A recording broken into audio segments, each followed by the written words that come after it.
नमस्कार, मी राणी कासलीवाल. आपण पाहत आहेत डिजिटल अहिल्यानगर आणि आता आपण आहोत अहिल्यानगर शहरातील ऐतिहासिक अशा लोखंडी पुलावर. अहिल्यानगर शहरात सध्या जीवाची लाहीलाही करणाऱ्या उन्हामुळे नगरकर हैराण झाले आहेत आणि अक्षरशः 42 अंशाच्या वर पारा गेलेला असताना अहिल्यानगर शहरात रहिवासी भागात आणि शहराच्या मध्यवस्तीत असलेल्या लोखंडी पुलाला चिटकूनच जवळच आपण पाहू शकता अशा प्रकारे वीट भट्ट्या सुरू आहेत.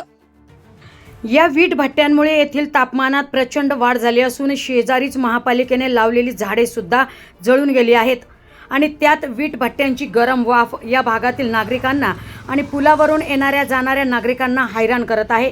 अनधिकृत सुरू असलेल्या या शहरातील वीट भट्ट्यांवर मनपा आयुक्त तसेच तहसीलदार कुठल्याही प्रकारची कारवाई करताना दिसत नाही.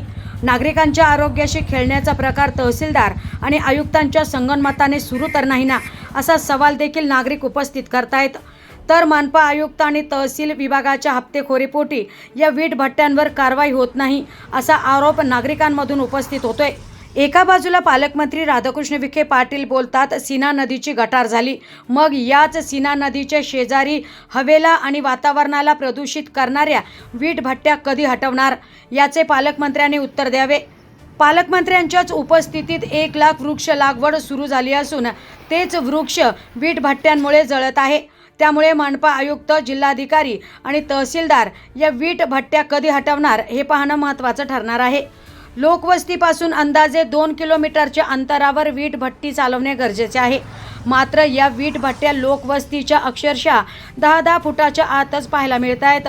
वास्तविक पाहता महापालिका कचरा जाळणाऱ्यांना 5-5 हजार रुपयांचे दंड थोठावते आणि दुसऱ्या बाजूला दररोज वीट भट्ट्यांचा धूर या भागाला प्रदूषित करतोय.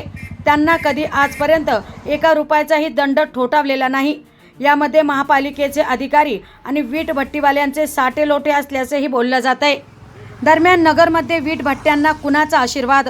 शहरात धगधगत्या वीट भट्ट्यांची गरमी आणि नागरिकांच्या आरोग्याशी खेळ कधी थांबणार, असा सवाल नगरकर उपस्थित करतायत.